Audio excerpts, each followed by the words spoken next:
Good afternoon, Britannia, and hello to the rest of the world. Welcome to 2CTV, where there's some breaking news coming from the Conservative Party, and Kemi Badenoch has been elected as the new leader of the opposition.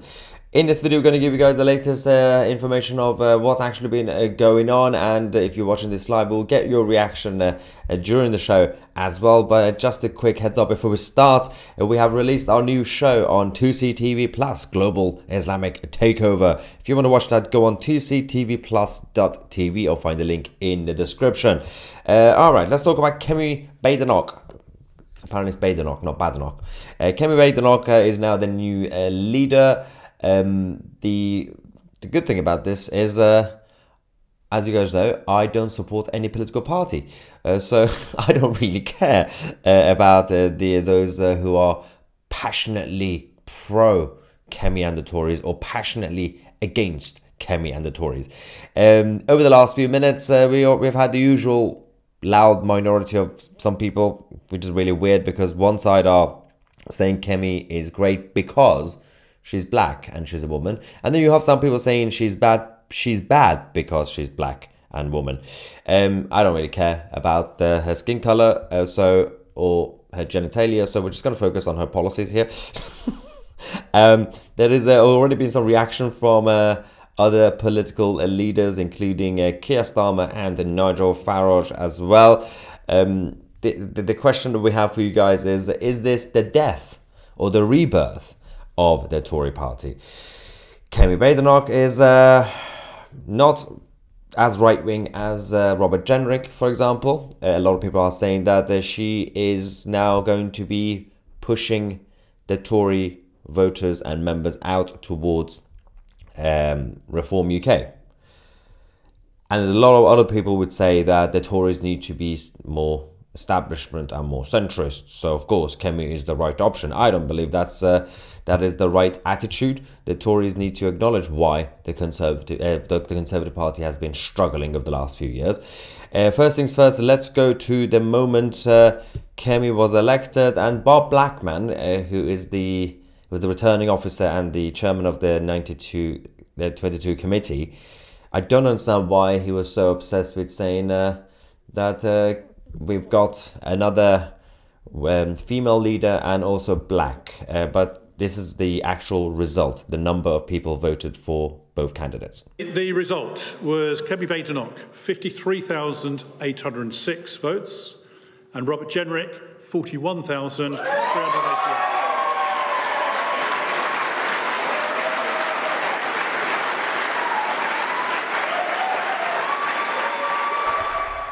So that's Kemi Badenoch. Now, she has a very, very tough task because she only has the backing of 1/3 of the Tory MPs in Parliament. Only 1/3. And she only has the support of just over 50% of the membership. So not necessarily a big, vast mandate in terms of the consensus of the Tory party. So she has to convince the rest of them before they leave the party. Obviously, the establishment, she's the establishment candidate. The establishment parts of the Tory machine, they're going to be very excited because they didn't like Robert Jenrick. He was unpredictable and he was saying things that they didn't like. And now we have reactions from other political leaders, including Nigel Farage, who I'm guessing is very happy this morning. Let's go to Nigel. So, as projected and indeed delivered, Kemi Badenoch is the leader of His Majesty's loyal opposition, which means the Conservative Party have turned their backs on the idea of leaving the ECHR because that's what Jenrick stood for. What you're going to get with Kemi Badenoch is more of the same. Pretty much exactly the same as the last 14 years. I've got to tell you, one thing they don't understand, it isn't about the individuals. The Conservative brand is broken. That is a good point that Nigel made, because it is overall the Tory brand that has a big problem anyway, because when David Cameron in 2015 managed to get a majority and when Boris Johnson in 2019 managed to get a majority, they did it because of the leader. So David Cameron was more popular than the Tory party. Boris Johnson was more popular than the Tory party in 2019. So even when the Tories have done well, it's been because at the time, in the moment, the leadership was doing they were popular essentially compared to the actual party. Not like we can't really say the same about Kemi, but no one has actually fixed the branding problem, which is deeper than just one leader. It's not really just about the party leader. It's about the whole machine. So that's a reaction from Nigel Farage. We also have a reaction from Keir Starmer. Prime Minister says, congratulations, Kemi Badenoch, on becoming the Conservative Party's new leader. The first black leader of a Westminster party is a proud moment for our country. I look forward to working with you and your party in the interests of the British people. What is the obsession with people's skin colour? To be fair, it works both sides, by the way. You got one side saying, as I said, oh no, I don't like her because she's black, rah, DEI. And then the other side saying, oh, this is so good, first black. I don't care. Just see what her views are, what her values are, what her vision is. And she's establishment, she's globalist, and she's pro-status quo. That's the problem I have with her. Not the fact that she's got a gap between her teeth, which is a problem, by the way. I don't know why she didn't get that fixed. There is also a reaction from the outgoing Conservative leader, Rishi Sunak. Congratulations to Kemi Badenoch on being elected Conservative Party leader. I know that she will be a superb leader of our great party.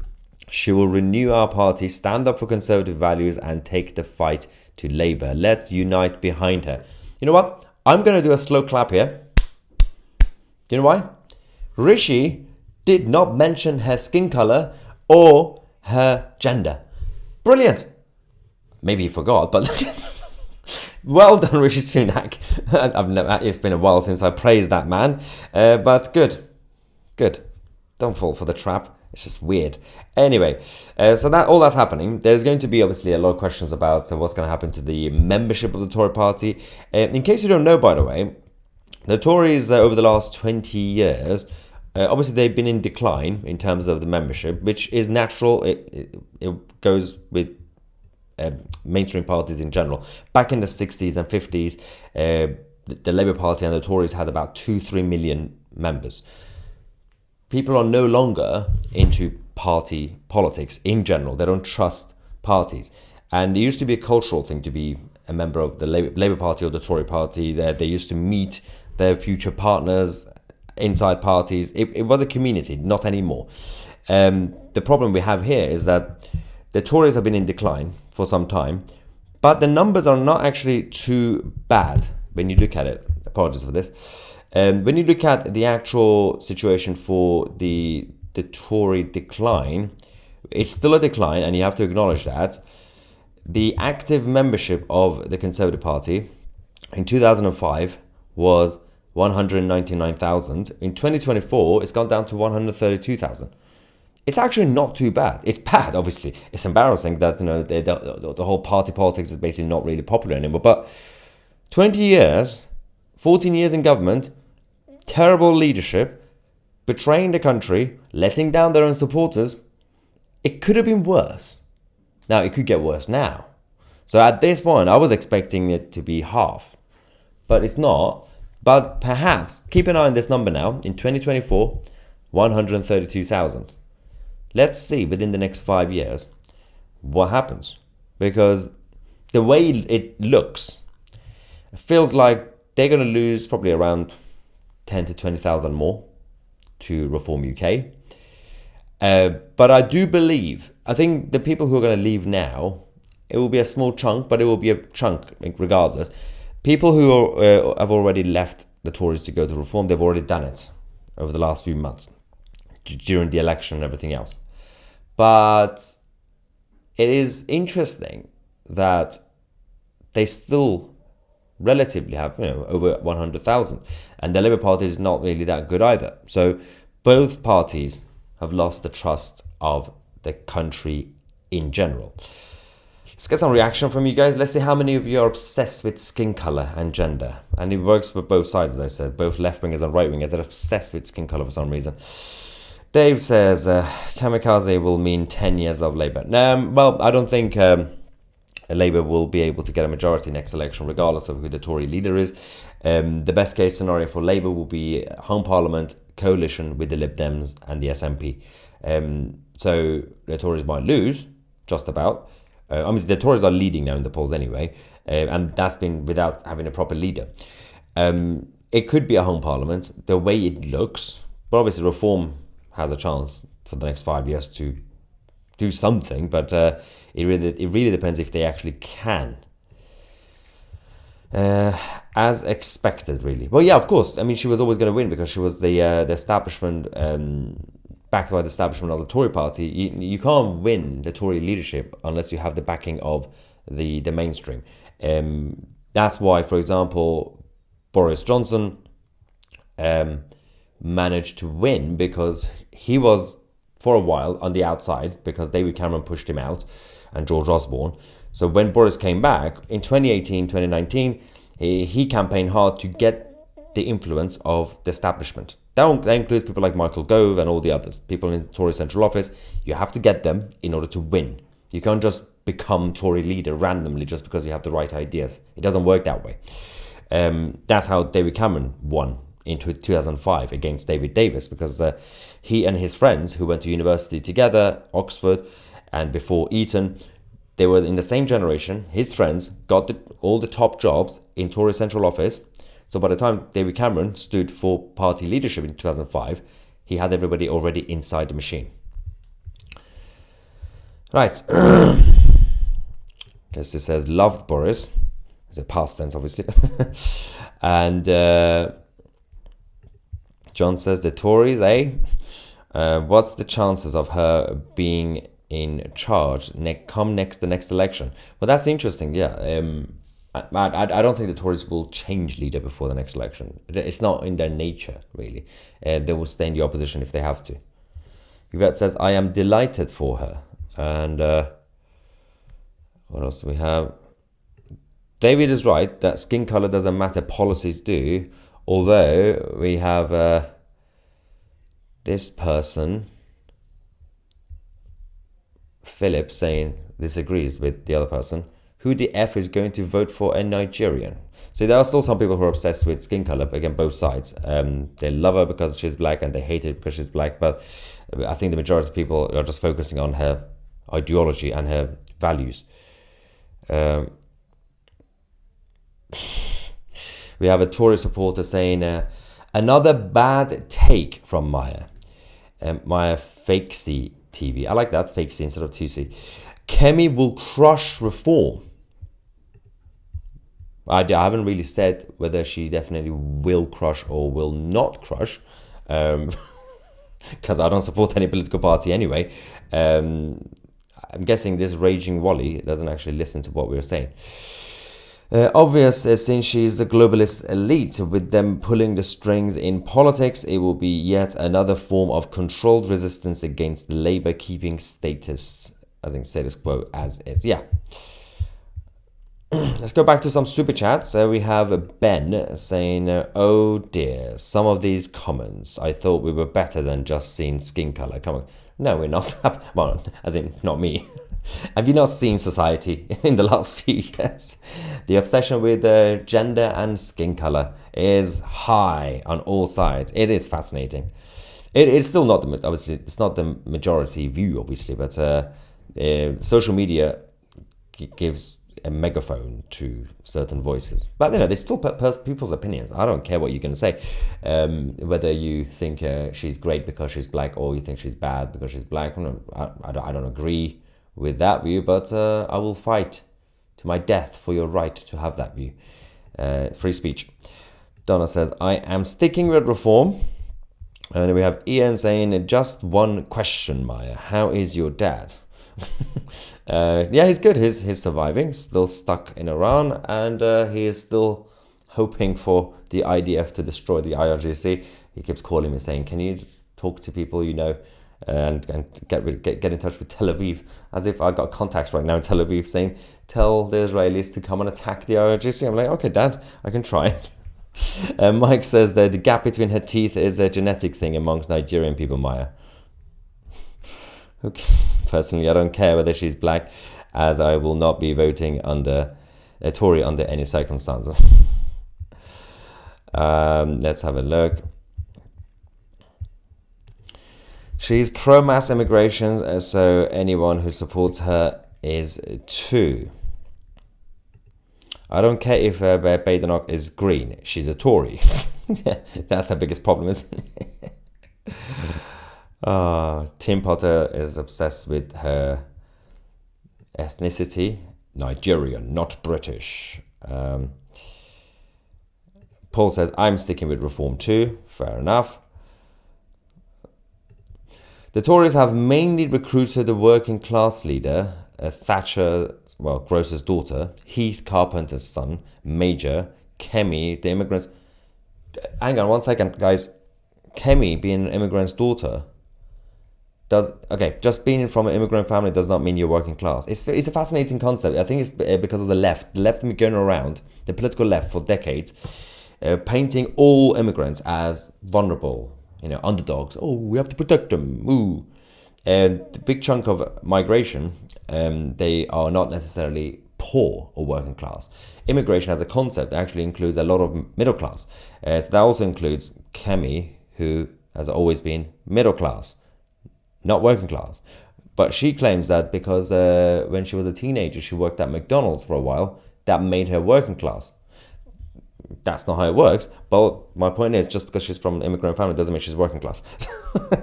And Ted Heath, technically you can say that. Obviously, definitely Thatcher and Major as well. But they were not elected because they were working class. They actually had a tough time getting elected because they were working class. Ted Heath got lucky because he managed to, just sort of like Cameron, get the influence of the establishment Tories early on to make sure he's got their backing. Maggie was completely resisted. They tried their best to make sure she doesn't win, but she got it. Major only got it because he was the compromise candidate. They just didn't want Heseltine. Alright, let's go back. We have Mark saying Kemi is just another Tory. Secret, guys. She's a secret Tory. When all said and done. Yes, she is. She goes with the Tory narrative. I mean, she's a member of the Tory party and now she's the leader of the Tory party. So, I mean, it's in her interest to be a Tory. So, if she was a socialist, that would be a little bit weird. Steven says Ted Heath was a monster. There's a lot I can say about Ted Heath. I do not like Ted Heath. But the other problem that a lot of people will have with Kemi is that she is not ready. She's not willing to commit to leaving ECHR, the European Convention on Human Rights. And we just got, because I mentioned not all immigrants are, just because someone's immigrant or brown doesn't mean they're poor or working class. There's another example. Someone just said, Rishi, poor migrant. Yeah, Rishi Sunak. He's also brown. Doesn't mean he was working. He actually didn't have working class friends, according to Rishi himself. Anyway, but yeah, so if Kemi's not prepared to commit to leaving ECHR, then it will be, obviously she's helping Reform UK here. But let's not forget, Tory politicians, because they don't necessarily believe in ideologies, and they change and they adapt to time. So within the next few years, don't be surprised if Kemi comes out and says right-wing stuff. Don't be surprised if even in about 6 months, Kemi randomly comes out and says, I now campaign to leave the ECHR. Don't be surprised, because they would change depending on what their wave is and if it's going to help them in the election. Now, how many people will actually believe them? That is a key point. I don't, because it's the same with all political parties. That's why I don't support them, any of them. Pete says, I am still voting for Reform UK. Yeah, I don't think anybody's... I'm pretty sure nobody who's left the Tories to go to Reform is now going to say, I'm going to go back to the Tories because of Kemi. In fact, people like Kemi are the reason a lot of people left, so... Anyway, Marty says, it's the policies I care about, not skin color. Yeah.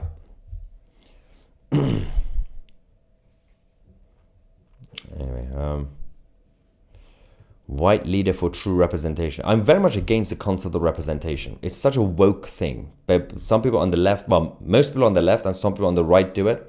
So the left would say, we need more representation, more black, more women. Oh, look at the... Sometimes they go over correction. For example, hypothetically, if the percentage of black people in a country is 10%, then they end up promoting, like, I don't know, 25% of parliament to be black. Like, that makes no sense. That's over-representation. But then you also have people on the right, some who say, now, okay, we need white representation because it's white majority. Stop with this representation identity politics. Stop trying to be represented. Just have a leader that will fix the problems of the country. Like, do you really think Putin's supporters, when we're like, well, yeah, we need to support Putin because he represents the way I look? No, because he was a strong leader who just, like, basically destroyed his own opponents to get things done. Sometimes it went well, sometimes it didn't go well. A lot of windows were open in Moscow. This representation nonsense is such an identitarian politics. It's weird. Anyway. Wonder EK says, anarchy. It's time for anarchy, guys. Come on. I will lead the revolution. Okay, if the Metropolitan's watching this, that was a joke. Do not knock on my door again.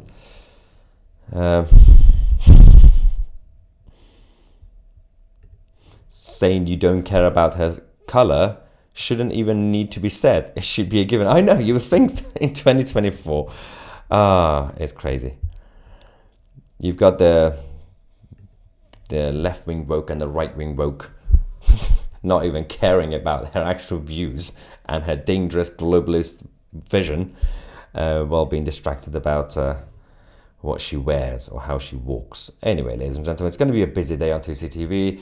We are going to come back at 1 p.m. to talk about the Southport attack cover-up. We have some more information. We're going to come back later at 2 p.m. UK time to talk about the violent Labour MP who has now been promoted in Parliament for some reason. And later today, we're going to talk about the Islamic Republic of Iran's plans to take over the continent of Europe. Good luck with that. And we're going to give you guys the latest update from the European Convention on Human Rights as well on this channel. Subscribe to the channel if you haven't already. I'm Maya Tusi, and we are the media.